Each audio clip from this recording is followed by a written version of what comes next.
আজকে হঠাৎ করেই আসলাম, কারণ প্রচুর ফোন আসছে এবং আমরা সারাদিন আজকেও হাইকোর্টে ছিলাম। আমাদের একটা টিম আবারও আজকেও এখনো পর্যন্ত ব্রিফিংয়ে আছেন। কিছু অনেকেই আছেন, আমারও যাওয়ার কথা ছিল, কিন্তু আমার যেহেতু জ্বর আমি যেতে পারিনি। শুধু কয়েকটা বিষয় একটু বলে দিই।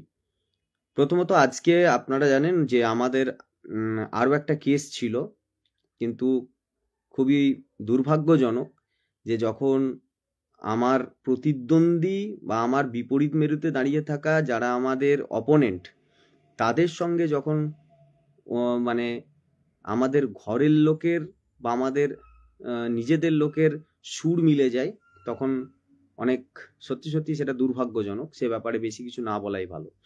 আজকেও যে মামলাটা হিয়ারিং ছিল, সেই মামলাটা মূলত অ্যাপ্রোচ হয়েছে। আপনারা দেখেছেন, সে মামলার ব্যাপারে বেশি কথা বলতে চাইছি না, আপনারাও দেখেছেন, কিছুটা হাস্যকর, যাই হোক। কিন্তু সেই ম্যাটারটা বিচারপতি মন্তব্য করেছেন, এটা তো সুপ্রিম কোর্টে চলছেন, আর লয়ার একটা ভুল বিষয় উপস্থাপন করেছেন, বিচারপতি সেটা রেকটিফাই করে দিয়েছে যে এটা ভুল, এটা ঠিক নয়। এটা গেল 2। কালকে বাদ পরশু দিন খুব গুরুত্বপূর্ণ একটা মামলা বিভিন্ন জেলা গ্রুপগুলোতে, তারা বিভিন্নভাবে আমাদের যারা কোর কমিটির মেম্বার আছে বিভিন্ন জেলা ভিত্তিক, তারা ম্যারাথন মিটিং করছে। আপনারা সকলেই মিটিং অংশগ্রহণ করবেন যারা আছেন।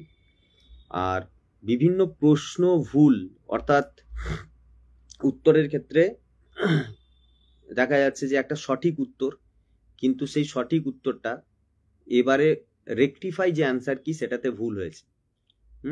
যেগুলো চ্যালেঞ্জ হয়েছে সেগুলো তো হয়েছে, কিন্তু যেটা আগের বারে একদম শিওর ঠিক ছিল, একদম ঠিকই ছিল, কিন্তু সেটা এবার ভুল হয়েছে। এবার এখানে দুটো জিনিস আছে। কিছু জিনিস যেটা ক্লারিক্যাল মিস্টেক, অর্থাৎ যেটা ঠিক কিন্তু ক্লার্ক ওখানে ইনপুট করার সময় ভুল করেছে। আর একটা হচ্ছে এক্সপার্ট কমিটি বিভিন্ন যে মানে অভিযোগগুলো দায়ের হয়েছিল সেগুলোকে মিলিয়ে দেখেছে, সেগুলো অনুযায়ী যেটা হয়েছে। এবার কোনো কোনো সাবজেক্টে মার্কস টু অল হয়েছে, দেখা যাচ্ছে দুটো উত্তর চারটেই ঠিক হয়ে গেছে, চারটেকেই দিয়ে দেওয়া হয়েছে। এরকম কিছু প্রবলেমের কথা আমরা শুনছি। এবার সেটাও ক্লারিক্যাল মিস্টেকের মধ্যেই আছে কিনা, নাকি সত্যি সত্যি এগুলো ভুল হয়েছে, তো সেটা আজকের মধ্যেই বোঝা যাবে। বিভিন্ন সাবজেক্টে যেগুলো ক্লারিক্যাল মিস্টেক ছিল, সেই ক্লারিক্যাল মিস্টেকগুলো অলরেডি ঠিক হতে শুরু করেছে বিভিন্ন সাবজেক্টের। সব সাবজেক্টের হয়তো কোনো হয়ে ওঠেনি, তো সেগুলো হচ্ছে আস্তে আস্তে। আপনারা হয়তো মিলিয়েও দেখতে পারবেন আপনাদের মার্কস, সেখানে দেখবেন যেগুলো ক্লারিক্যাল মিস্টেক ছিল সেগুলো ঠিক হয়েছে। এবার যেগুলো ক্লারিক্যাল মিস্টেক নয়, মানে ধরুন এক্সপার্ট অনুযায়ী ওরা দেখেছে যে তারা মনে করেছে এটা ঠিক, মানে পুরনো যে সমস্ত অ্যান্সার কি সেটা ঠিক, সেটাই ঠিক, বিভিন্নভাবে অ্যানালিসিস করে, হয়তো আমরা বিভিন্ন বইয়ের রেফারেন্স দিয়েছি সেখানেও, তো ওইগুলো এরকম হচ্ছে। সাচ অ্যাজ যেমন কোনো একটাতে চারটেই ঠিক কিন্তু অ্যাপ্রোপ্রিয়েট একটাই ঠিক। চারটেই ঠিক, একেবারে ভুল নয়, কিন্তু অ্যাপ্রোপ্রিয়েট ঠিক। হয়তো তারা ওই অ্যাপ্রোপ্রিয়েট যেটা সেটাকেই ধরেছে কোনো কোনো ক্ষেত্রে। যেমন ধরুন আমাদের যেমন 9-10-এর একটা উদাহরণ দিতে পারি, যেমন ভিখারি থেকে ভিখিরি, এইটা ওখানে মধ্যগত আছে, স্বরসঙ্গতিও আছে, প্রগত পরাগত দুটোই আছে, তিনটেই কিন্তু দেখা যাচ্ছে যদি আমরা ধরি তাহলে কিন্তু তিনটেই ঠিক, কিন্তু অ্যাপ্রোপ্রিয়েট ঠিক যেটা সেটা মধ্যগত। তো অ্যাপ্রোপ্রিয়েট ঠিকটাকে অ্যাকসেপ্ট করতে পারে, অথবা চারটেকেই যদি বলা হয় কেমনভাবে ঠিক, আমার বাড়ি দেখা যাচ্ছে আমার বাড়ি এক্স গ্রামে, হ্যাঁ আমার বাড়ি ওয়াই জেলায়, আমার বাড়ি জেড থানায়, সবকটাই ঠিক, কিন্তু অ্যাপ্রোপ্রিয়েট গ্রামের নামটা ঠিক, তাহলে ওটাকে ধরা হয়েছে। তো এই রকম কিছু জিনিস ওরা ওইভাবে করে রেকটিফিকেশন করেছে। আর যেগুলো ক্লারিক্যাল মিস্টেক ওইগুলো তো ঠিক হয়েই যাচ্ছে, বিভিন্ন সাবজেক্টের এখন ঠিক হতে শুরু করেছে। এবার যেগুলো দেখা যাচ্ছে একেবারেই ঠিক, আমাদের দৃষ্টিভঙ্গিতেও ঠিক, বিভিন্ন অথেন্টিক যে সমস্ত বই, যে বইগুলোকে আমরা কোনোভাবেই অস্বীকার করতে পারি না, সেই বইগুলোতেও ঠিক, কিন্তু সেটা ঠিক হয়নি। মানে যদি এরকম হয় আর কি, কালকে হয়তো সবগুলো বোঝা যাবে, আপনারা অনেকেই বুঝতে পারবেন। যদি এগুলো না হয়, সেইগুলো কি করবে সেটা খবরটা এখনো পর্যন্ত আমাদের কাছে নেই। তার কারণ হচ্ছে কোনটা ক্লারিক্যাল মিস্টেকের জন্য হয়েছে এবং কোনটা এক্সপার্ট কমিটি দিয়েছে, তারপরেও আমাদের মনে হচ্ছে যে ওটাই অথেন্টিক। হ্যাঁ, এরকম যেগুলো আছে, তো সেইগুলো কালকে হয়তো মোস্ট প্রবাবলি জানতে পারবো, জানলে আমরা নিশ্চয়ই জানানোর চেষ্টা করব। এটা হচ্ছে 3 নম্বর কথা। এবার আমি একটুখানি বিতর্কিত কথার কথা বলি। আমরা জানেন যে আমাদের 10 নাম্বার নিয়ে একটা দড়ি টানাটানি হচ্ছে। যারা ফ্রেশার্স, যারা এবার নতুন পরীক্ষা দিচ্ছে, তারাও আমাদের কেউ বন্ধু, কেউ হচ্ছে কেউ আমাদের স্টুডেন্ট। মানে আমরা এখন গ্র্যাজুয়েশন বা MA করতাম, তখন আমাদের অনেক স্টুডেন্টও থাকতে পারে, তো তারাও আছে, অনেকেই আছে, আমাদের পরিচিত লোকজন অনেকেই আছে। তাদের ভার্সেস আমরা একটা মনে হচ্ছে যেন একটা জট, একটা দড়ি টানাটানি ইত্যাদি ইত্যাদি শুরু হয়ে। এবং সব থেকে হাস্যকর এবং আশ্চর্যজনক বিষয়, দেখবেন দুটো কুকুর পাশাপাশি দাঁড়িয়ে আছে, হ্যাঁ, আমরা মাঝখান থেকে কি করি, কিন্তু দূর থেকে কেউ একজন একটা ইট মাঝখানে ছুঁড়ে দিল, দুটো কুকুরে মারামারি লেগে গেল। আর যে মাঝখান থেকে ইট ছুড়লো সে কিন্তু তার স্বার্থের জন্য ইটটা ছুঁড়েছিল। কয়েকটা লয়ারকে আমরা দেখছি ওই কুকুরের মানে কুকুরের মাঝখানে ওই ইট ছোড়ার কাজটা করতে চাইছে যে লয়ারগুলো, এবং তারা বিভিন্ন রকমের কথাবার্তা এমনভাবে বলছে, এবং আমাদের মধ্যে, আমাদের যারা ফ্রেশার্স, যারা নতুন দিচ্ছে আমাদের ভাই বোনদের মধ্যে, বা আমাদের যারা বন্ধু বান্ধব আছে, তারাও অনেকে বলছে আমরা 10 বছর ধরে বসে আছি, আমরা এই কেন আমরা SSC কেন পাবো না ইত্যাদি। ভাই, টোটাল সিট হচ্ছে 32,000 থেকে 35,000 সিট। আবারও বলি, 35,000 সিটের মধ্যে মাত্র 13,800 সিট হচ্ছে আনটেন্টেড টিচার, যারা সম্পূর্ণরূপে, যাদের সঙ্গে অবিচার এবং অন্যায় হওয়ার কারণে এই 13,800 জনের চাকরি গিয়েছে। এই 13,800 সিটটা যদি আজকে পরীক্ষা হতো, তোমরা ইনক্লুড হতো না, এবং এই 13,800 সিটের মধ্যেও সবাই কিন্তু চাকরি পাবে না, নাই পেতে পারে, বা এই পাবে না ইন দ্য সেন্স, মানে তোমরা যেভাবে ভাবছো যে এরাই সব কিছু করে নিচ্ছে, কারণ অনেকেই 13,800-র মধ্যেও আবার অনেকেই এখন এমন অবস্থায় হয়েছে, তারা বলছে আমি এই চাকরিতে জয়েনই করবো না, তারা বলছে আমরা জয়েন করবো না, আমরা পুরনো আমার চাকরি আছে, আমি সেখানে ফিরে যাব। এরকম অনেকে বলছে। কেউ হয়তো মাদ্রাসায় করতো, সে বলছে আমি আর যাবোই না, এত নোংরামি হচ্ছে, আমি যাব না। যাই হোক, আমি সব কিছু ছেড়েই দিলাম, এই 13,800-র কথাটি ধরলাম।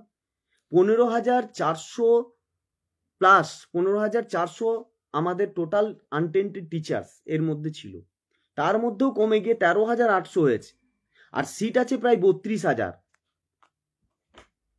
কোনো এক মাতালকে আমি চিৎকার করতে করতে দেখছিলাম, লাফিয়ে লাফিয়ে বলছিল, এই জাগুন জাগুন জাগুন, নাকি তার লেজে আগুন লেগেছে, লঙ্কা কাণ্ড হচ্ছে, সে নাকি জাগাচ্ছে সবাই। সে নিজে ঘুমিয়ে আছে, তারা সে আবার জাগুন জাগুন করে, এবং আমি জানি না, তারা আবার নাকি বলে বামপন্থী, 5টা মানে কমিউনিস্ট পার্টির ইতিহাস থেকে 5টা প্রশ্ন ধরবো, পিছন দিয়ে এত রক্ত বেরোবে, উত্তর দেওয়ার ক্ষমতা নেই, তারা নাকি আবার বিশাল বড় বামপন্থী।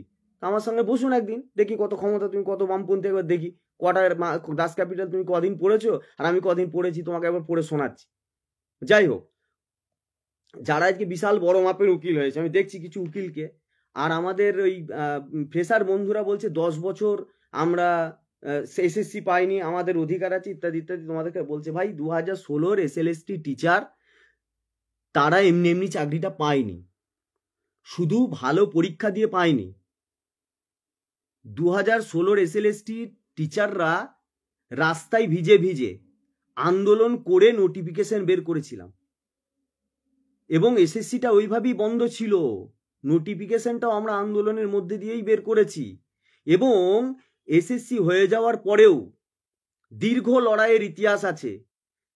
আমার ফ্রেশার বন্ধু বান্ধব ভাইয়েরা বর্তমানে তাদের যে ফেসবুক গ্রুপ খুলেছে, এবং সেখানে যে ওয়ালপেপারটা দিয়ে রেখেছে, কভার ফটোটা দিয়ে রেখেছে, সেটাও মেহবুব মন্ডলের আন্দোলনেরই ওই ওয়ালপেপার। একটু খোঁজ নিয়ে দেখো, সেই ওয়ালপেপারটা গিয়ে গুগলে একটুখানি সার্চ করো, তাহলে দেখতে পাবে ওই লড়াইটা আসলে কার নেতৃত্ব হয়েছিল।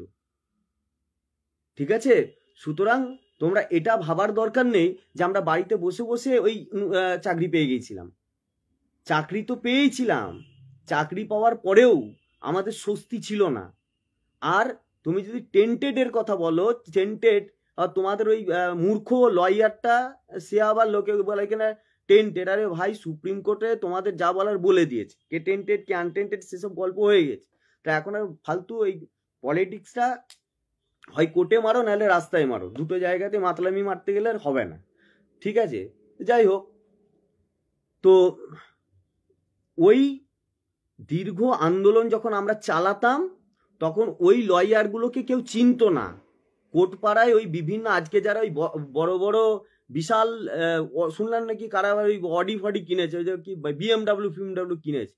হ্যাঁ, জানি না কোথা কোথা থেকে টাকা আসে, বলা তো যায় না। বিভিন্ন জায়গায় ফান্ডিং হয়, যেমন হরিশ সালভেকে নেওয়ার জন্য ফান্ডিং হয়েছিল, যেমন মনিন্দর সিংকে নেওয়ার জন্য ফান্ডিং হয়েছিল, সেরকম ফান্ডিং এর টাকায় হয়তো বড় বড় চেম্বার খুলে ফেলেছে এখন। হ্যাঁ, আর তখন বলতো মেহবুব বাবু আজকে আপনাদের ওই কোথায় একটা কি একটা প্রোগ্রাম আছে শুনলাম, যাবো নাকি? হ্যাঁ, সেই দিনগুলোর কথা মনে আছে? আবার কারো কারো গায়ে লাগবে প্রচন্ড, ঘটনা তো তাই। ঠিক আছে, যাই সেই সব গল্প এখন আর বলছি না, এখন একটু স্থগিত আছে। সেই সব ধুতি খোলার সময় আমার আছে, সেই সব ধুতি আমি পরে খুলবো, এখন ধুতি খুলছি না। যাই হোক, ভরকানোর কিছু নেই ভাই। যেটা হচ্ছে তোমাদের যারা ভরকাচ্ছে ভরকাক, 32,000 সিটে আমাদের 13,800 জন মাত্র আমাদের আনটেন্টেড টিচার আছে। আর ওই তারা পেলে বাকি আর কেউ চাকরি পাবে না বলে যে মুখ দিয়ে থুতু বের করে ফেলছে। তার অবশ্যই জানি যে মাঝে মাঝে হয়তো ঝাড়টার খায়, ওই পার্সেন্টেজে অঙ্ক ফঙ্কর হিসাবে একটু ঝাড়টার খায়। তাই 32 আর 15 হিসাবটা বোধহয় জানা নেই, সেই জন্য একটু ঝাড়টার খায়। তো যাই হোক, ঝাড় খাচ্ছ খাও, আবার ঝাড় খাবে। আমাদের আগামী পরশু দিন 12 তারিখে 10 নম্বর কেসের পাওয়া বা না পাওয়া সেটা আছে। আমরা ক্ষতিগ্রস্ত হয়েছি আমাদের কারণে নয়, আমরা যে লড়াইটা লড়ছি এখনো পর্যন্ত, সেই লড়াইটা আমরা লড়বো। এবং আমরাও দেখব যে এই 10 নম্বরের নিয়ে যে বিভিন্ন রকম কোর্ট সিন্ডিকেট চলছে এবং ল মাফিয়াদের যে বিভিন্ন রকমের কারুকার্য চলছে, 1 2 3 4 5 6 বাদ দিয়ে 8 নম্বর হঠাৎ করে কি করে লিস্টেড চলে আসে, হ্যাঁ, কোন সিন্ডিকেটের বলে হঠাৎ করে চলে আসে এবং রাতারাতি লুকিয়ে লুকিয়ে কেস করছে যাতে কেউ জানতে না পারে, এবং সেখানে পার্টি না হতে পারে, ফাঁকা মাঠে গোল দেওয়া যায়। ঠিক আছে, আমরা গোল দিতে দেবো না, এত সোজা নয়। আর আমরাও দেখব যে এই জিনিস নিয়ে যে বিভিন্ন রকম পলিটিক্স এবং এইগুলো আমাদের সম্পূর্ণরূপে বঞ্চিত করে কিভাবে কোথায় দিয়ে রেজাল্ট বেরিয়ে কোথা দিয়ে নিয়োগ হয় সেটাও আমরা দেখি তাহলে। ঠিক আছে, যাই হোক, আগামী পরশু দিন অনেক কিছুই হবে, অনেক কিছুই হতে চলেছে। যা হবে সিঙ্গেল বেঞ্চ থেকে, ডিভিশন থেকে, সুপ্রিম কোর্ট, কোনো জায়গাতেই আমরা ছাড়বো না, সবটাই আমরা লড়বো। এবং আমরা এটাই বলছি লজিক্যাল, ঠিক আছে, লজিক্যালি সবার কোর্টে যাওয়ার অধিকার আছে, কোর্টে যাক না, কোর্টে লয়ার আর ক্লায়েন্ট থাকবে, কিন্তু লয়ার একই সঙ্গে ডবল গেম প্লে করতে পারবে না। তাকে হয় বাঁচতে হবে, সে রাজনীতি করবে, আর না হলে বাঁচতে হবে সে কোর্টে গিয়ে লড়াই করবে। আর যদি ডবল করে তাহলে আমরাও 2-3 রকমের খেলা আমরাও খেলবো, পরিষ্কার কথা। আমাদের খেলাও কিন্তু খেলার অভিজ্ঞতা আমাদের অনেক বেশি, ঠিক আছে, তো সেই খেলা আমরা খেলবো। তা আগামী পরশু দিন কোর্টে দেখা হবে, যারা আসছেন অবশ্যই দেখা হবে।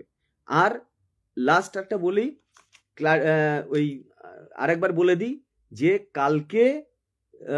কালকের মধ্যে ওই যেগুলো কোশ্চেন ভুলের সমস্যা ছিল, যেগুলো ক্লারিক্যাল মিরর, সেগুলো ঠিক হবে। আর যেগুলো যদি তারপরেও কোনো গন্ডগোল থাকে সেটা কালকেই জানতে পারবো, সবাই জানতে পারবো। কালকের আগে কিন্তু জানতে পারছি না, কারণ বুঝতে পারা যাচ্ছে না কোনটা এক্সপার্ট কমিটি দিয়েছে আর কোনটা ক্লারিক্যাল মিস্টেক। আজকে রাত্রেই অনেক সাবজেক্ট আপনারা দেখুন, যে সার্চ করুন, হয়তো আপনাদের যার সাবজেক্ট, বিভিন্ন সাবজেক্টেই প্রবলেমগুলো আছে, ক্লারিক্যাল ইরর, সেগুলো হয়তো ঠিক হচ্ছে, নাম্বারগুলো হয়তো ইনপুট হয়ে যাবে, হ্যাঁ, এবং তারপরে অন্য কিছু। হ্যাঁ, সিট বাড়ার কথা, হ্যাঁ নিশ্চয়ই এটা ঠিক।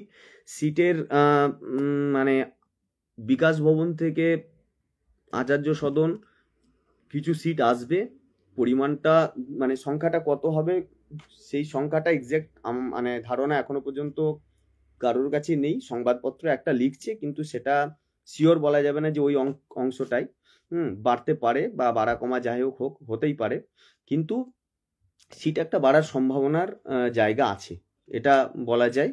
এবং দেখা যাক কতদূর কি হয়।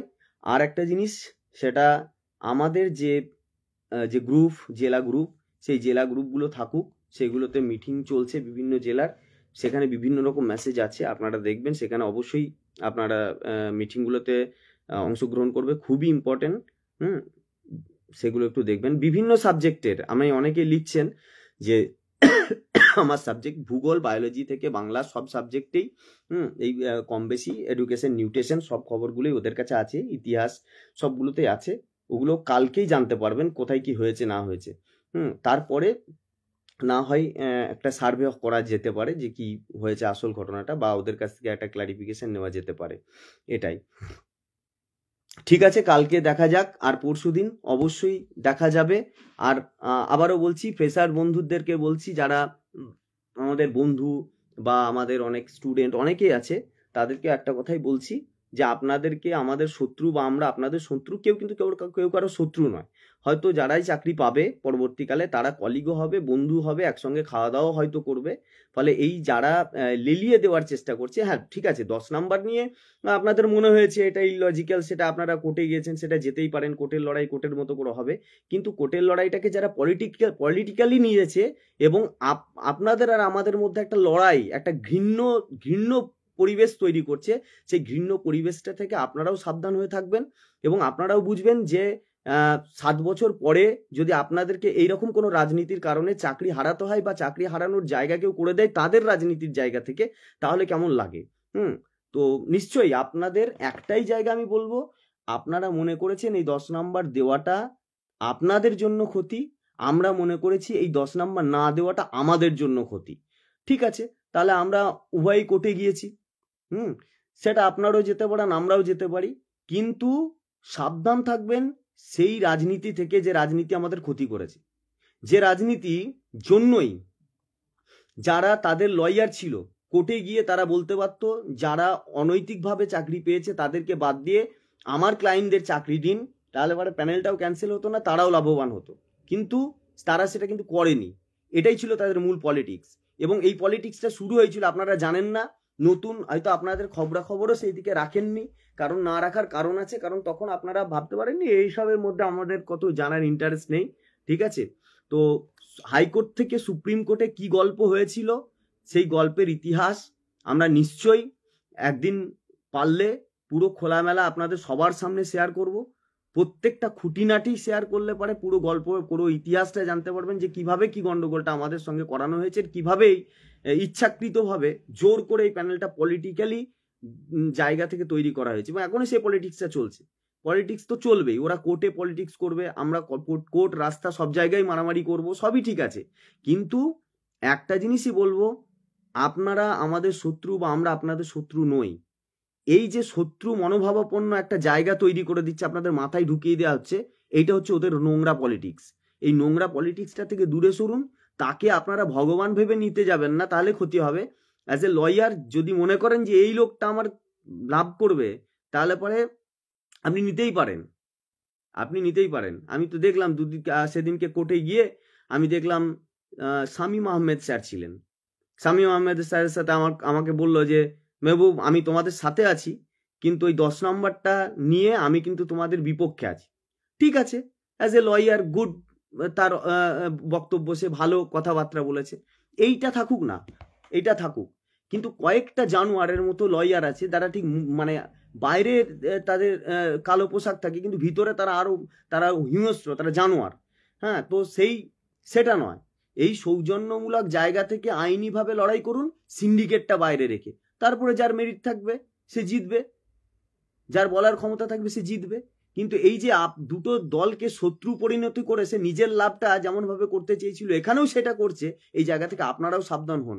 ঠিক যেভাবে পুরো ওয়েটিংটা ক্ষতিগ্রস্ত হয়েছে, তারা চাকরি পায়নি, এবং প্যানেল ক্যান্সেল হয়েছে, এবং আমরাও ক্ষতিগ্রস্ত হয়েছি। তো সেই ক্ষতির জায়গাটা যদি আজকে যারা অবৈধভাবে পেয়েছিল, যদি তারা যদি এটাও বলতো যে অবৈধভাবে ওরা পেয়েছে, ওদেরকে বাইরে ওরা বেরিয়ে গিয়ে যদি সেটার সারবর্তা থাকে সেটাকে অ্যানালিসিস করা হোক। যারা যদি অবৈধ তারা হয়ে থাকে, তারা অন্যায় করে থাকে, তাহলে পরে সেটাকে প্রমাণ করা হোক। মানে সিবিআই তো অলরেডি রিপোর্ট দিয়েছে, তারপরেও যদি মনে হয় না ওটাতে আমরা সন্তুষ্ট নয়, তাহলে আরো ভালো করে করা হোক এবং তার জায়গায় আমার অধিকারটা ফিরিয়ে দেওয়া হোক। সেই দাবিটা কিন্তু করেনি, কিন্তু ওটাই ছিল কেসের ডিম্যান্ড, ওটাই ছিল, ওই জন্যই হয়েছিল কেস, কিন্তু সেটা করেনি। তার মানে এবং আরো একটা জিনিস শুনুন, আজকে ওরা একটা জিনিস খুব বড় করে লাফা, এক্সপায়ারি অফ প্যানেল। কারণ ওই যে আপনাদেরই লয়ার, সে 7 কাউন্সিলিং এর পর থেকে অবৈধ করে চেঁচাচ্ছে। খোঁজ নিয়ে দেখুন, ওই 7 কাউন্সিলিং এ যারা পেয়েছিল তাদের অনেকেই তার ক্লায়েন্ট, তারাই তাকে চাকরি পাইছিল। তার মানে 7 কাউন্সিলিং এর একটা অংশকে তারাই কেসের মধ্যে দিয়ে কোর্টের কাছে বলেছিল প্রাপ্য, এর পায়নি, এই কারণে পায়নি। আবার আজকে গিয়ে কোর্টে গিয়ে বলছে তারা অবৈধ, কালকে আপনাকেও এটা করবে। সুতরাং মানে এই ধরনের জটিল নোংরা মানসিকতার মানুষদের থেকে সাবধান। ভালো লয়ার ধরুন, যারা অন্তত নোংরা রাজনীতিটা কোর্টের মধ্যে করার চেষ্টা করবে না, ক্লায়েন্টের স্বার্থ দেখবে। তাহলে আপনিও লাভবান হতে পারেন, আর আমিও লাভবান হতে পারি। লাভবান যে কেউ হতে পারে, কিন্তু অন্তত এই রিলেশনশিপ গুলো খারাপ হবে না। এই সোসাইটির মধ্যে আর এই এডুকেশন জগতের মধ্যে একটা নোংরামিটা তারা তৈরি করতে পারবে না। এটুকুই বলার।